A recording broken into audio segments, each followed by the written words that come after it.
कि ये कौन तय करेगा कि मुल्क को नुकसान पहुंचाया जा रहा है और मुल्क के टुकड़े टुकड़े हो रहे हैं। अब आपने कह दिया खतरनाक सवाल है।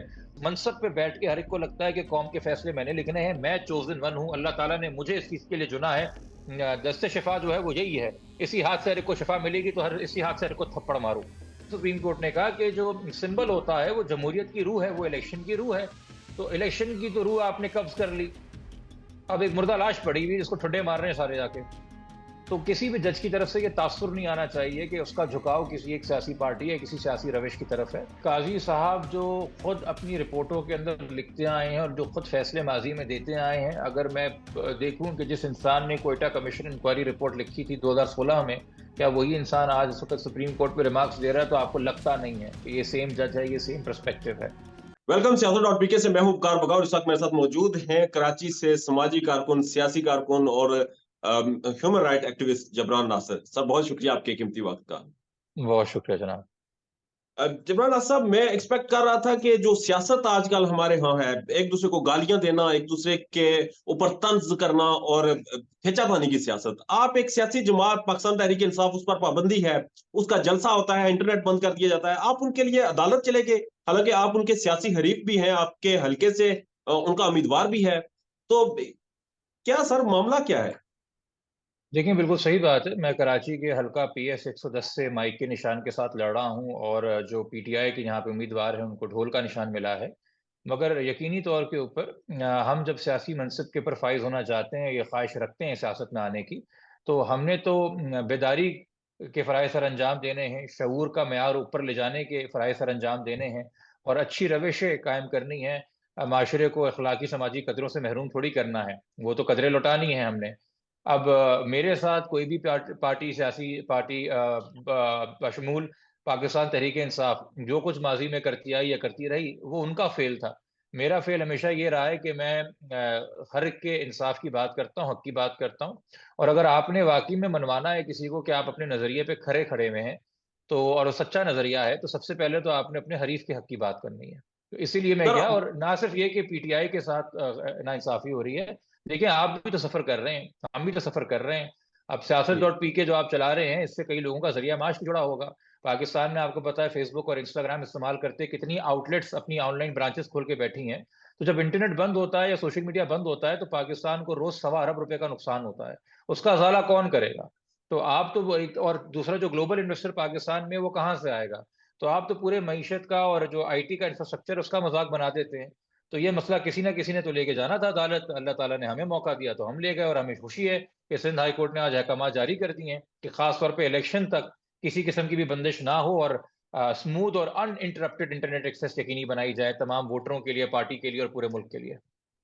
तो सर, ये कैसे, ये जो सिंध हाईकोर्ट का फैसला है, इस पे अमल दरामद होगा? अदालतों अदालतों के अहकाम पर पाकिस्तान में जितना अमल दरामद होता है, आप बहसीत वकील, बहसीत एक इंसानी हुकूक एक्टिविस्ट, आप सारी चीजें देखते हैं। तो ये तो मामला एक तो सिंध की हदूद तक है, पूरे पाकिस्तान का नहीं। और दूसरा, क्या आपको लगता है कि दोबारा फिर तकनीकी खराबी का कहकर फिर इंटरनेट नहीं बंद किया जाएगा? और ये तकनीकी खराबी क्या है? देखिए, मैं उन लोगों में से नहीं हूं जो बेशक कितने भी किसी फैसले से अदालत के मायूस हों, अदालत से नाला हो जाएं। आइन के मुताबिक सिविलियन इंस्टीट्यूशन यही है, हमने अपने फैसले यहाँ कराने। हमने अपने फैसले किसी गैरिसन में नहीं कराने, हमने अपने फैसले मिलिट्री कोर्ट में नहीं कराने, हमने सिविलियन अदालतों में करवाने हैं। तो कुछ फैसले आपके हक में आते हैं, कुछ फैसले आपके खिलाफ आते हैं, मगर उम्मीद हमारी अदालतों से है कि वो अपने फैसले मनवाना जानती हैं। और अगर नहीं होगी फरमानी फैसलों की, तो फिर कंटेम्प्ट की प्रोसीडिंग्स हैं। हम कम से कम वक्त के तहत, इलेक्शन में भी 2 हफ्ते बाकी हैं, टाइमली एक चीज को ला के रख चुके हैं सामने अदालत के। और अदालत ने बड़ा इस चीज की अर्जेंसी को देखते हुए जो नोटिस किया है वो पीर के रोज किया है। 4-5 दिन बाद तमाम इदारों को तलब कर दिया कि वो आके एक्सप्लेन करें। क्योंकि देखिए, ये चीज अदालत को भी समझ में आई है प्राइमा फेसी कि हर 7 दिन, 8 दिन, 10 दिन छोड़ के उसी दिन जो है मछलियां पानी में जाके तार काट देती है जिस दिन PTI का वर्चुअल जलसा होता है। गोया मछलियां भी जो है वो नून लीग की वोटर हैं। ये तो एक मजाक खेज बात हो गई। बहरहाल जिब्रान नासिर साहब, ये जो जिम्मेदारान हैं जिन्हें बुलाया गया है, ये कौन है? और ये किसके अहकामात नून लीग के ये इंस्ट्रक्शन लेते हैं, या मामला क्या है? देखिए, जिनको हमने बुलाया है, जिनको हमने पार्टी बनाया है, इसमें जवाबदेह जो हैं, एक तो आपकी पाकिस्तान टेलीकम्युनिकेशन अथॉरिटी है जो कि एक ऑटोनोमस बॉडी है और वो पाबंद नहीं है कि हुकूमत वक्त का कोई भी फैसला वो मान ले। उनके अपने SOPs हैं जिसकी खिलाफ वर्जी में वो ये काम कर रहे हैं।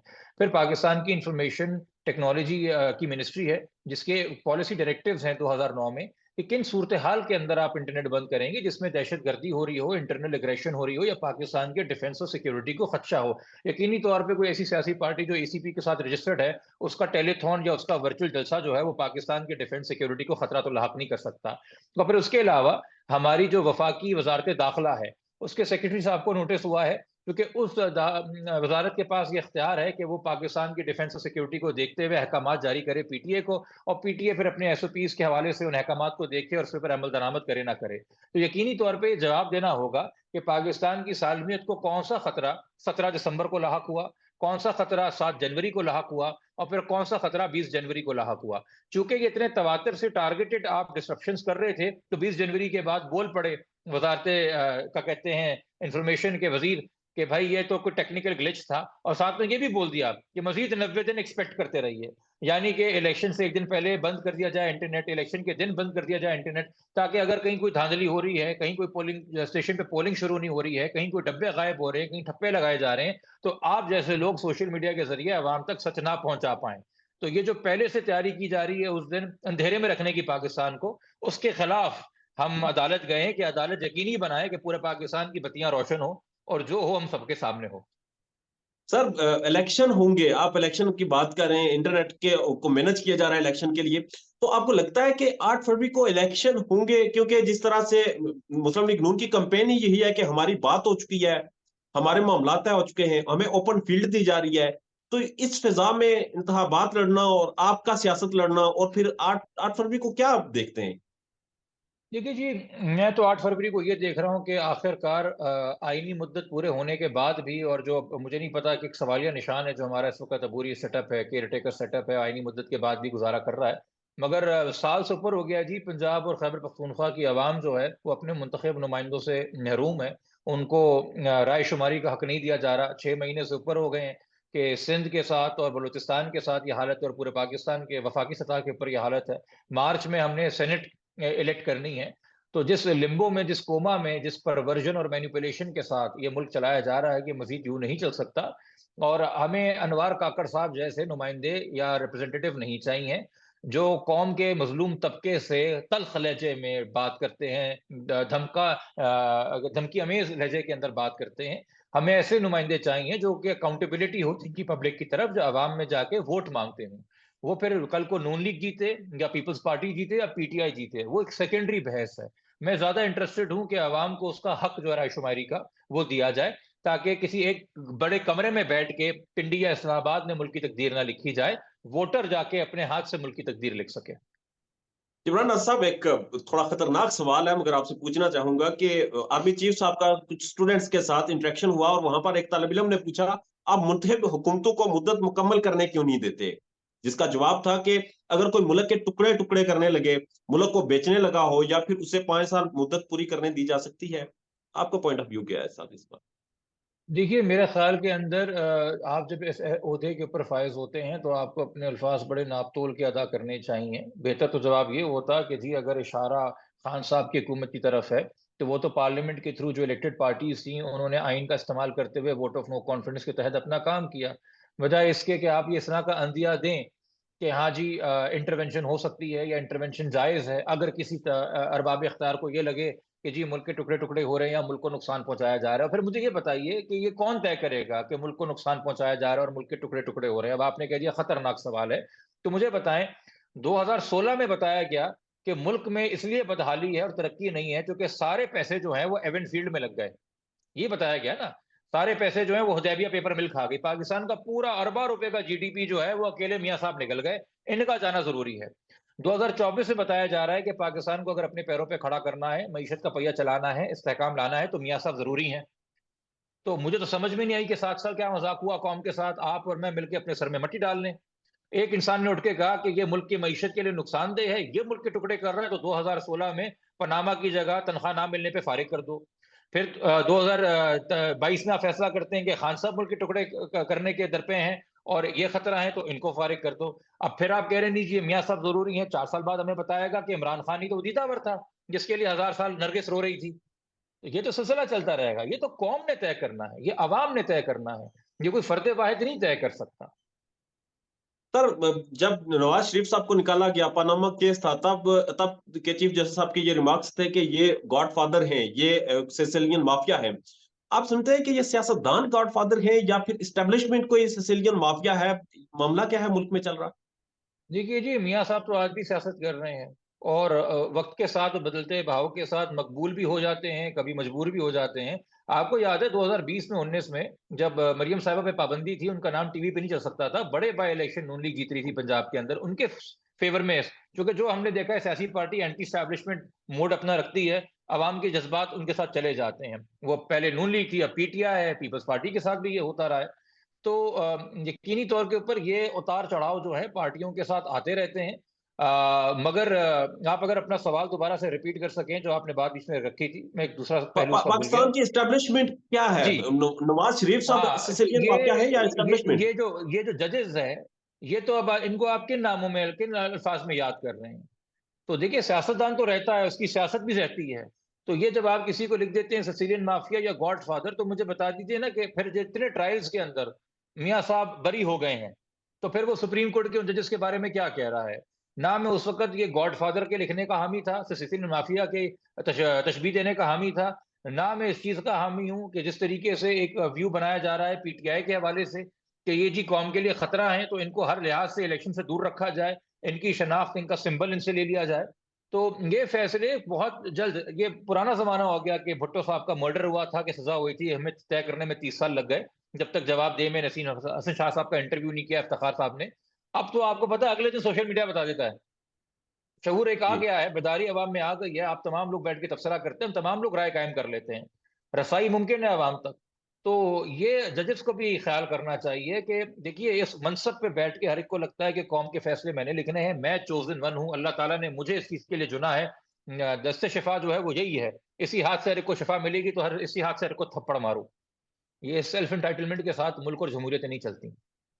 जबरान साहब, आप जजेस के हवाले से बात करते हैं, इस वक्त हमारे जो काजी साहब हैं, काजी उल वक्त हैं, उनके इंसाफ पर क्या कहेंगे सर? उन्होंने तो बड़े बड़े आमरों को और बड़े बड़े जाबरों को कह रहे हैं कि मैंने हाथ डाल दिया, माजी की तारीख मैंने बदल के रख दी है। मौजूदा नहीं जी, इंसाफ पर क्या बात कहेंगे? बात मैं नहीं करता, बात तो आप लोग करते हैं। मैं तो बगैर नाम लिखे भी अगर ट्वीट करता हूं, तो आप मेरी तस्वीर काजी साहब की तस्वीर के साथ लगा के अच्छा सा पोस्टर बना के वायरल कर देते हैं। सियासत.pk के भी बड़े एहसान है मेरी जान के ऊपर। ठीक है, तो बात तो आप खुला करते हैं, मैं तो जी बड़े अदब से बात पैगाम पेश करता हूँ। काजी साहब के हवाले से जो आपने बात की, ये सिंबल हवा के हवाले से पूछा आपने। जी।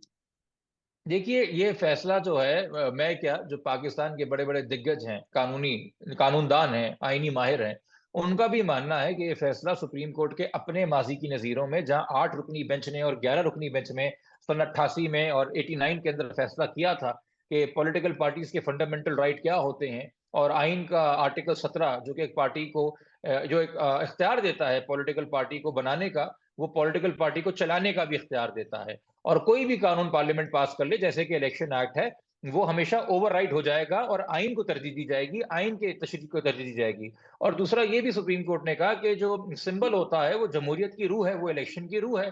तो इलेक्शन की तो रूह आपने कब्ज कर ली, अब एक मुर्दा लाश पड़ी हुई जिसको ठुड्डे मार रहे हैं सारे जाके। तो ये बड़ा अनफॉर्चुनेट है, और ये फैसला मेरे ख्याल में अक्टूबर के बहुत बाद, अगर जब टेन्योर पूरा होगा, नई क़यादत आएगी सुप्रीम कोर्ट में, मैं तो इसको 2-3 साल से ज्यादा चलता नहीं देख रहा फैसले को। ये उन फैसलों में से होगा जो बहुत जल्दी जिनको रिविजिट कर लेगी सुप्रीम कोर्ट और वापस कर देगी। जिब्रान साहब, आखिर में मुझे ये बता दीजिएगा कि आप चूंकि वकील भी हैं, अदालतों में आप अपीयर होते हैं, और जजेस का जो एक इंसाफ का म्यार होता है वो बड़ा बड़ा हाईली होता है। एक जज का कहर, एक जज का इंसाफ बड़ा मायने रखता है। काजी साहब का भी कहा जाता है कि काजी साहब बड़े इंसाफ पसंद हैं। तो आपको लगता नहीं कि ये इंसाफ सिर्फ एक सियासी जमात के हवाले से ज्यादा उस पर फोकस हो जाता है, या फिर पाकिस्तान तहरीक इंसाफ ज्यादा जेर अताब रहती है, या दूसरी जमातों के लिए कुछ नरम गोशा रखते हैं, या कहर सबके लिए बराबर है? या देखिए जी, कुदरती सी बात है कि इंसान जो है अपनी ज़ाती वैल्यूज़ जो है, अपने ज़ाती इन्फ्लुएंसेस और जो बायसेस हैं, वो चाहते ना चाहते हुए अपने साथ कैरी करता है। यकीनी तौर के ऊपर आप एक ऐसे मनसब पे बायस हैं, जो कि देखें, अगर अदालत की इज्जत है ना, तो वकील की इज्जत है। मेरी तो कोई बतौर पेशा इज्जत ही नहीं है, अगर अदालत की इज्जत ना होगी। वकील तो फिर जत्थे बन गए ना, हम तो मॉब ही बन गए, गुंडे बन गए अच्छे काले कोट पहन के। तो किसी भी जज की तरफ से ये तासुर नहीं आना चाहिए कि उसका झुकाव किसी एक सियासी पार्टी या किसी सियासी रविश की तरफ है। और करप्शन जो है सिर्फ मॉनिटरी नहीं होती, सिर्फ पैसों के इल्जामात नहीं होते जिसकी वजह से जजिस पे इल्जामात लगे, जैसे मज़ाहिर अली नकवी साहब के साथ मामला हो रहे थे, फिर वो इस्तीफा दे के चले गए, उन्होंने अकाउंटेबिलिटी से फरार इख्तियार की। जहां तक मॉनिटरी करप्शन की बात थी, काजी साहब ने तो बड़ा मुकाबला किया था। मगर लोग फिर आइडियोलॉजिकल करप्शन की बात भी करते हैं, लोग फिर मॉरल करप्शन की बात भी करते हैं कि क्या आपका किसी किस्म का बायस आप पे हावी आ गया है, क्या इस किस्म के मामला हैं। और जब इस तरह के आप फैसले देखेंगे जो कि डिफेंसिबल नहीं है, और उसका इतना बड़ा असर होने जा रहा है पाकिस्तान के मुस्तकबिल के ऊपर और जमहूरियत के ऊपर, तो यकीनी तौर के ऊपर वो जो थ्रेशोल्ड है, वो जो वजन है, वो बहुत ज्यादा बढ़ जाता है। और वो जिम्मेदारी मेरे ख्याल में उस तरीके से सुप्रीम कोर्ट ने नहीं निभाई। क्योंकि देखिए, एक वक्त में कहा जाता था कि उमर अतिया बंदयाल साहब की जो कोर्ट है वो खान साहब के बड़ा करीब है, बड़ा नरम गोशा रखती है। वो जो मर्सिडीज भेज के मंगवाई गई 12 मई को, 10 मई को, उसने मरवा दिया पूरी कौम को, वो ना करते, मामला नॉर्मल रूटीन में चलने देते। मगर वही बेंच थी, वही सुप्रीम कोर्ट था जिसने ये फैसला किया था कि कासिम सूरी साहब ने जो वोट ऑफ नो कॉन्फिडेंस की रेजोल्यूशन नहीं आने दी, वो एक गैर आईनी फेल था। और ये रेजोल्यूशन आए और इस पर वोटिंग हो, बेशक उसके नतीजे में खान साहब की हुकूमत जाती है तो जाए। तो देखिए, कहीं आपको आके ये मुश्किल मराइल में फैसले करने पड़ते हैं कि आप क्या किसको अच्छा बुरा समझते हैं। आप ये डिसाइड ही करने नहीं बैठे, आप तो ये देखने बैठे कि जो दरखास्त गुजार आपके सामने जो दरखास्त लेके आया है उसमें कितना वजन है। क्योंकि हमारे यहाँ तो भाई कातिल के भी राइट्स हैं, तो यकीनन ऐसा है तो कोई घिनौना इल्जाम नहीं है पीटीआई की क्यादत के ऊपर। तो हम तो कातिल को भी तमाम हकूक देते हैं इस मुल्क में, संगीन तरीन जुर्म जो लोग करते हैं उनको तमाम हकूक इस मुल्क में दिए जाते हैं, इंसाफ का पलड़ा बराबर रखा जाता है, किसी के साथ ना इंसाफी ना हो, आइन और कानून के तहत फैसले हों। सर, गुमशुदा अफराद के मामले पर भी काजी साहब के रिमार्क्स आपके सामने हैं, उस पर क्या कहेंगे? शॉर्ट कदम कमेंट कर दें। मुझे लग रहा है आपको शायद लग रहा है कि मैं आजकल में नजर नहीं आने वाला, तो सारी चीजें आज ही पूछ लो, कल पता नहीं फिर ये सर, गायब हो बस जाए। शॉर्ट कमेंट कर दें कि मैं गुमशुदा अफराद का मामला वाकई एग्जिस्ट करता है, क्योंकि काजी साहब तो कहते हैं कि अगर कोई गुमशुदा हुआ है तो एफआईआर करवाएं। देखिए, काजी साहब जो खुद अपनी रिपोर्टों के अंदर लिखते आए हैं और जो खुद फैसले माजी में देते आए हैं, अगर मैं देखूं कि जिस इंसान ने कोयटा कमीशन इंक्वायरी रिपोर्ट लिखी थी 2016 में, क्या वही इंसान आज इस वक्त सुप्रीम कोर्ट में रिमार्क्स दे रहा है, तो आपको लगता नहीं है कि ये सेम जज है, ये सेम पर्सपेक्टिव है। गुमशुदा अफराद का मामला 100% जेन्युइन है। मेरे ख्याल में इसकी ऑथेंटिसिटी पे सवाल उठाना जो है वो एक तस्दीक है उन लोगों की जिनके साथ ये वाकया पेश आता है। और काजी साहब ने भी मेरे ख्याल में, चीफ साहब ने ओवरऑल सिचुएशन पे बात नहीं की थी, वो बिलखसूस जिनका जिक्र पीटीआई की पिटिशन में किया गया था उनके हवाले से वो सवाल उठा रहे थे। वरना अपनी तरफ से तो खुद काजी साहब मिसाल दे रहे थे कि देखें मतीउल्लाह जान साहब के साथ क्या हुआ था, आपके सामने ये बात है। जी। और अफसोस ये है, देखिए, कि आप बेशक हो सकता है जनाब पीटीआई के मतवाले हों, इमरान खान साहब को हर मसले का हल समझते हों, मगर मुझे बताइए, क्या हजारों लाखों बलोच जो इस वक्त महारंग बलोच और समी दीन के अंदर अपनी उम्मीद देख रहे हैं, क्या वो खान साहब को मसले का हल समझते हैं? अगर समझते होते तो उनको महारंग बलोच की जरूरत नहीं होती। जो लाखों हजारों नौजवान पश्तून मंजूर पश्तीन के अंदर अपने मसले का हल देखते हैं, क्या वो खान साहब के वोटर हैं? क्या वो खान साहब से के अंदर अपना हल देख रहे हैं? तो यकीनी तौर पे जो मेन स्ट्रीम पॉलिटिकल पार्टीज हैं, चाहे वो मियां नवाज शरीफ हों, चाहे वो इमरान खान हो, चाहे वो बिलावल भुट्टो हों, उनको इस बात का एहसास होगा कि एक बढ़ती हुई कसीर तादाद इस मुल्क की, आज गिलगित के अंदर मेरे ख्याल में 30 दिन होने को आ रहे हैं, शदीद मनफी डिग्री टेम्परेचर के अंदर, सर्दी के अंदर बैठे हुए हैं लोग, गंदम की कीमतों के हवाले से मुजाहरा कर रहे हैं। कोई उनको सुनने वाला नहीं है, उनको कोई मेन स्ट्रीम पार्टी के अंदर अपनी रिप्रेजेंटेशन नजर नहीं आ रही। कि बड़ा इम्तिहान है 8 फरवरी के बाद भी पॉलिटिकल पार्टीज का, कि वो तमाम तर सेगमेंट्स ऑफ सोसाइटी को नुमाइंदगी दें, तमाम तर इश्यूज पे नुमाइंदगी दें, वरना गुजर के साथ साथ ये आखिरकार इररिलेवेंट ही हो जाएंगे। पाकिस्तान में इस वक्त सबसे बड़ा मसला बोलने का है। पाकिस्तान में बोलने नहीं दिया जाता, जुबानें खींच ली जाती हैं, डर है, खौफ है, टेरर है। पाकिस्तान का मीडिया मुकम्मल तौर पर कंट्रोल्ड है, वेल मैनेज्ड है, एक मैसिव सेंसरशिप है। इसी तरह का दबाव पाकिस्तान में सियासत.pk भी फेस कर रहा है, जिसे पाकिस्तान भर में गुज़श्ता कई महीनों से मावरा आइन, मावरा कवानीन मुकम्मल तौर पर बंद कर दिया गया है, मुकम्मल तौर पर बैन कर दिया गया है। सियासत.pk की नशरियात को लिमिटेड करके पाकिस्तान में छोड़ दिया गया है। तमाम तर कानूनी मुआवजे के ऊपर आवाज उठाई गई, दस्तक दी गई, लेकिन हर तरफ से खामोशी है, सन्नाटा है, कहीं पर कोई सुनवाई नहीं है, कोई सुनने को तैयार नहीं है। लेकिन इसका हल क्या है? क्या खामोश हो जाएं? क्या सवाल ना करें? क्या मालूमात आप तक ना पहुंचाएं? क्या इंफॉर्मेशन आप तक ना पहुंचाएं? मालूमात भी पहुंचेगी, इंफॉर्मेशन भी पहुंचेगी, सवालात भी उठेंगे, लेकिन अब आपने रोल प्ले करना है, आपने अपना किरदार अदा करना है। और छोटा सा एक प्रोसीजर है, प्रोसेस है, उसके बाद आप अपना किरदार अदा करें और हमारी मदद करें। पहले आपने ये करना है कि हमारे यूट्यूब चैनल को सब्सक्राइब करना है, उसके बाद ज्वाइन के बटन के ऊपर जाना है, क्लिक करके हमारा मेंबर बनना है। या फिर दूसरा ऑप्शन यह है कि आपने वीडियो की डिस्क्रिप्शन में जाना है, वहां पर पैट्रियन का लिंक मौजूद होगा, उस लिंक के ऊपर क्लिक करें और हमें सपोर्ट करें, हमारा हिस्सा बने, हमारी ताकत बने। ख्याल रखिएगा। अल्लाह हाफिज।